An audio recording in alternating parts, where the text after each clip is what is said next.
Hey there friends, thanks for checking in. Today we're looking at my FNS 9C. I have owned this gun for a little over 5 months now, and I've really come to appreciate it as a quality firearm. It's been reliable, it's been accurate, I put all kinds of ammo through it, different makers and so forth, and it's functioned fine. And for $599 MSRP, I think it's a good deal. I actually picked this up for closer to $400, and that does include the 3-dot night sights. I think that's a great deal for a quality subcompact firearm. It does come in this heavy-duty case here, as well as two different backstrap choices. Now, I've got the thinner one on the gun here, and then it also comes with a wider one if that is your preference. Also comes with 3 magazine choices. Right here we've got the flat base plate, holds 12 rounds, does have sight holes in there. And then we have another 12-round magazine. This one is loaded, so we won't charge it, but does have the extended base plate here for a nice full 3 fingers on the grip. And then also comes with a 17-round mag for a full-size feel to it in a subcompact package. So you gotta love that, the 3 magazine choices. I think that's a great job by FN to offer that. We look at the grip itself. It's a nice grip. It's quite a bit of texturing throughout the entire grip, but not overly aggressive where, you know, kind of digs into your hand. It really doesn't. It's got a nice feel to it. Now, this gun measures up size and weight extremely well with the M&P 9C. So if you're familiar with that gun, you'll be familiar with the size and weight, but the grip is one of the things that sets it apart, and that's because it's a little bit blocky, but it works for me, and I really do like the way it feels. The sights are 3-dot, whether you choose the night sights or not. They're 3-dot, and the front sight is quite large. And I like that for acquiring your target at the range. They are metal sights, and the rear sight does ramp up a bit. Both adjustable. The website says they're fixed, but everything I can tell, they're adjustable sights. So no problem there.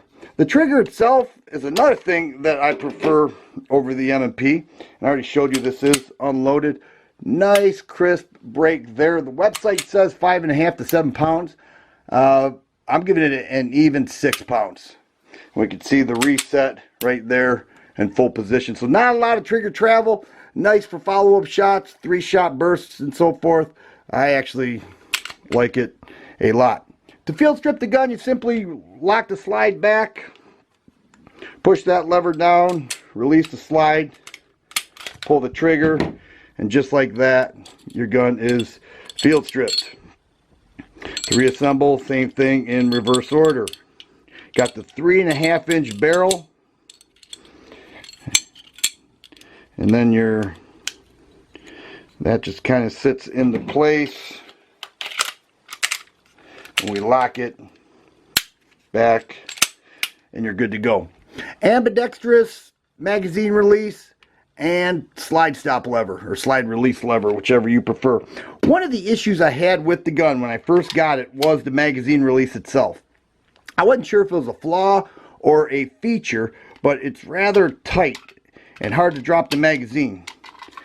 And I stopped by the FN booth just to ask those guys the question. They said, oh no, that's definitely a feature. It is something that was asked for by law enforcement. They said their magazines were dropping unintended when they were firing the gun. So they made that a little bit stiffer. Now the good news is it is ambidextrous, so you know you can just drop your trigger finger, drop the gun, or drop the mag. It does have a nice deployment there when doing so.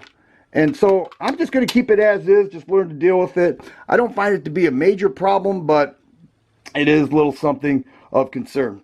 Here we have a 1913 rail here, serrations on the front of the trigger guard, and nice serrations on the front of the slide as well. So I like that. I like the way the slide contours in here. It makes it nice for your press checks, and then your rear serrations work well as well. Overall, my shooting impressions, I really enjoy the gun. I think it shoots outstanding. I like the trigger. I like the whole setup. The felt recoil is minimal, and the follow-up shots are great as well. So overall, I think FN has a winner here with the FNS 9C for a subcompact gun that holds 12 rounds, polymer frame striker fire gun. It's just working well for me. If you like videos like this, please subscribe and share. I always appreciate the thumbs up button. Thanks for watching, and you guys be safe.